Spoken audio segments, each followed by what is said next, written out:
Assalamualaikum warahmatullahi wabarakatuh. Nama saya Mada Citra Larasati, nomor NPM 34, saya dari STKIP PGRI Bangkalan. Di sini saya akan melanjutkan tugas mikro per teaching. Assalamualaikum warahmatullahi wabarakatuh. Waalaikumsalam warahmatullahi wabarakatuh. Gimana kabarnya anak-anak? Baik. PR-nya kemarin sudah dikerjakan? Sudah belum? Loh, kan ibu bilang hari ini dikumpul. Oh iya, Bu, lupa. Lupa aja terus. Sebentar ya. Tahu hari ini materinya apa? Enggak, Bu. Kamu kasih tahu. Materi hari ini adalah observasi tentang lingkungan pasar. Sebelum ibu mulai pembelajarannya, ibu absen terlebih dahulu ya. Ya. Feby, hadir. Yuni, hadir. Andi, hadir Bu. Vira, Hadir, Bu. Cindy, Hadir, Bu. Febri, Hadir. Bintang. Hadir, Bu. Yang gak masuk sih berapa orang hari ini? Enggak ada, Bu. Masuk semua, Bu. Masuk semua ya? Ya. Alhamdulillah. Oke, ibu lanjutkan pembelajaran hari ini. Kita mulai. Oh ya, nanti di akhir pembelajaran ibu akan memberikan kuis dan di masing-masing soal itu akan mendapat skor. Jadi nanti yang bisa menjawab akan mendapatkan skor untuk Ya. tambahan ulangan. Ya, Ibu. Observasi tentang kebutuhan. Observasi tentang kebutuhan ini ditunjukkan untuk mengetahui kebutuhan dan keinginan pembeli di dalam suatu perusahaan atau suatu usaha. Observasi lingkungan pasar itu di dalam kebutuhan pembeli itu ada beberapa macam pengelompokannya, yaitu menurut kepentingannya dan menurut sifatnya. Menurut kepentingannya itu ada 3. Kebutuhan primer, kebutuhan sekunder, dan kebutuhan tersier. Ada yang tahu kebutuhan primer itu apa? Enggak, Bu. Kebutuhan primer itu kebutuhan yang paling utama, kayak sandang, pangan, papan. Dan kebutuhan sekunder itu contohnya seperti tempat tinggal, rumah, seperti itu. Dan yang ketiga itu kebutuhan tersier. Kebutuhan tersier ini tidak harus dimiliki oleh setiap individu. Seperti contohnya membeli perhiasan, membeli baju, dan lain sebagainya. Dan menurut sifatnya, kebutuhan itu ada jasmani, rohani. Setelah itu menurut sifatnya ada jasmani dan kebutuhan rohani. Kebutuhan jasmani ini dirasakan dalam fisik dan kondisi seseorang, seperti makan, minum, olahraga, dan istirahat. Sedangkan kebutuhan rohani yaitu menentukan perasaan, seperti beribadah, belanja, bersosialisasi bersama masyarakat lainnya. Dan yang terakhir itu menurut subjeknya. Menurut subjeknya ada 2, individu dan kolektif. Individu ini memiliki kebutuhan sendiri, seperti kebutuhannya sendiri kayak makan, pakaian, dan seperti itu. Dan kalau yang kolektif ini kebutuhan bersama, contohnya seperti jalan, jembatan, rumah sakit, tempat ibadah, dan lain-lainnya. Setelah itu, di sini observasi lingkungan pasar. Observasi lingkungan pasar sendiri meliputi demografi. Observasi lingkungan pasar. Observasi lingkungan pasar ini memiliki 2, lingkungan makro dan lingkungan mikro. Lingkungan makro itu dalam cakup yang luas atau yang besar, dan lingkungan mikro itu dalam cakup yang kecil. Di dalam lingkungan mikro terdapat beberapa pengaruh, yaitu dalam lingkungan perusahaan, lingkungan pemasok, lingkungan pelanggan, dan lingkungan pesaing. Di dalam lingkungan perusahaan yang harus disorot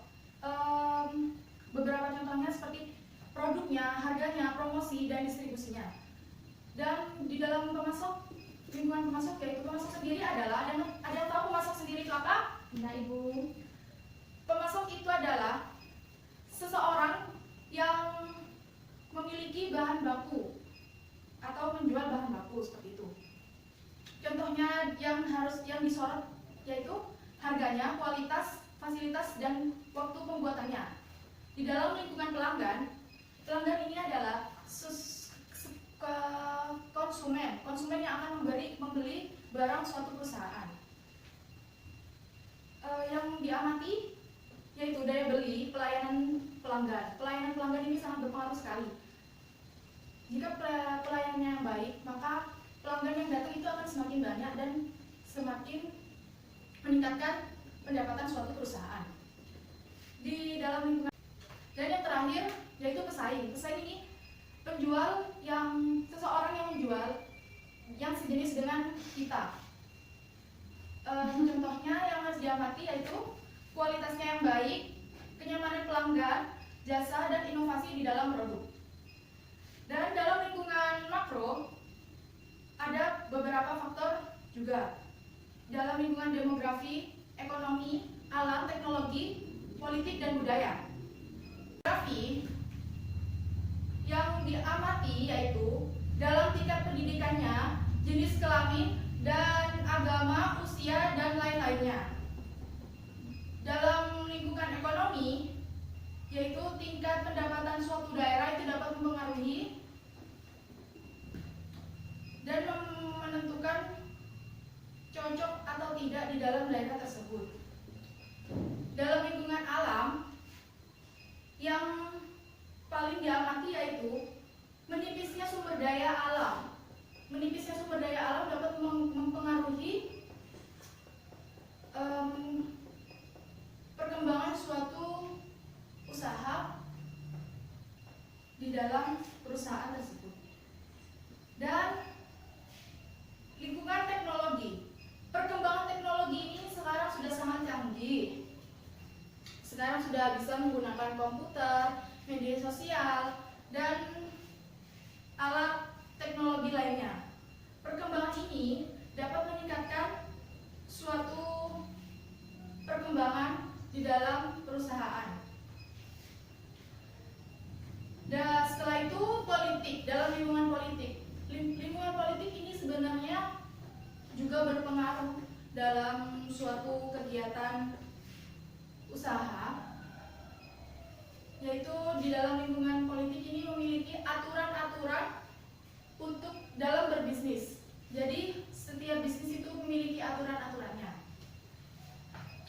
Budaya ini sendiri yang paling diamati yaitu perbedaan budaya, kepercayaan, dan tradisi.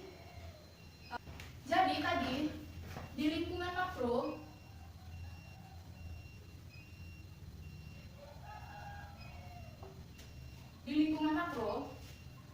ada apa yang pertama? Demografi. Yang kedua grafi.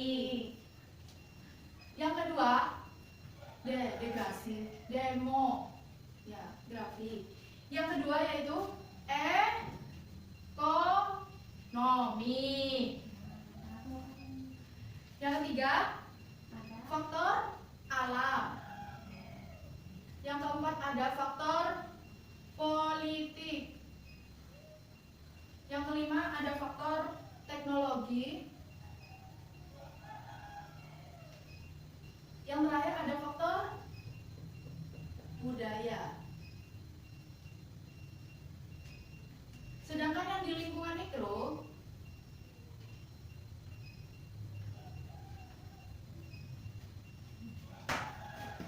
terdapat lingkungan di dalam perusahaan, lingkungan pemasok,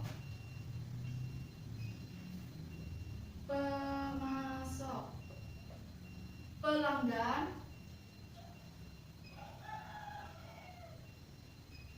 dan yang terakhir lingkungan pesaing.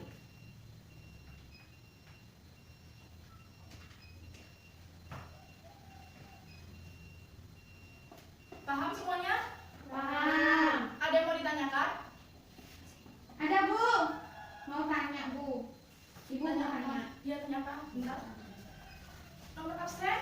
Nomor absen 5. Cindy Novita. Nah, Ibu mau tanya, Ya. mengapa pemasaran atau manajemen perusahaan tepat dan akurat tentang produk yang akan dijual, komponen dan pesaing, serta proses pemasaran. Potensi pasar.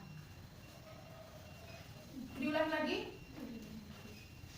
Lupa, Bu. Ya. Intinya apa tadi? Intinya apa ya, Bu? Perusahaan memerlukan informasi yang tepat dan akurat tentang produk yang akan gitu. ya. Baiklah, Ibu akan menjawab pertanyaan dari Mbak Cindy ya. Jadi, informasi yang tepat dan akurat diperlukan dalam mengambil sebuah keputusan dalam jangka pendek maupun jangka panjang, itu untuk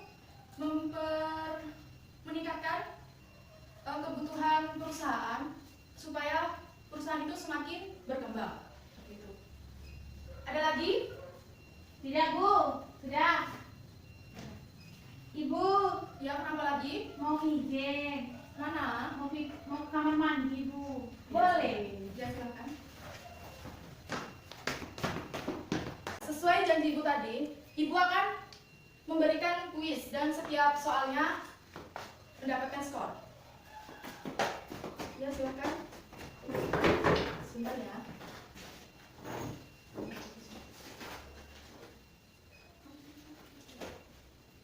Ibu akan panggil namanya untuk maju ke depan. Vira, pilih dalam tiga kertas. Duduk dulu. Dibacakan. Bagus sama. Zong, berarti nggak dapet. Itu dipegang aja.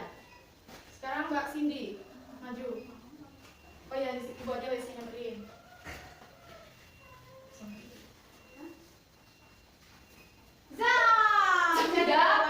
Zong juga. Oke. Ya sudah, kita pulang aja. Tinggal dua ini. Kocok. Ibu akan lempar ya. Ibu akan lempar aja. Dari sini. Ada belakang. Deh. Mbak Cindy, dibacakan soalnya. Sebutkan bagian-bagian apa saja yang ada di bagian pemasaran. Skornya 30. ya, jadi nanti kalau jawabannya benar akan mendapat skor 30. Ya, Ibu. Silakan Ibu kasih waktu 5 menit saja. Ibu langsung jawab, ini saya tahu. Tuh. Oh ya, jawab. Ibu jawab. Bagian marketing. Kita ulang lagi soalnya dibacakan dulu. Soalnya Setelah itu, dibacakan dulu. jawabannya. Sebutkan bagian-bagian apa saja yang ada di bagian pemasaran. Jawabannya bagian marketing pada umumnya terdiri dari riset pasar, promosi, iklan, penjualan, distribusi, dan Ya, apa? layanan. Apa, Bu? Layanan purna jual. Ya. Benar. Jadi nilainya full. Tadi Cindy sudah dapat pertanyaan, jadi sudah mengumpulkan nilai 50. Jadi nanti kalau misalnya nilai ulangannya kurang bisa ditambah sama nilai yang tadi. Oke. Pulang, Bu. Sabar dong. Pulang, Bu. Oke, Ibu akan akhiri pertemuan hari ini dan akan dilanjutkan dengan pertemuan selanjutnya.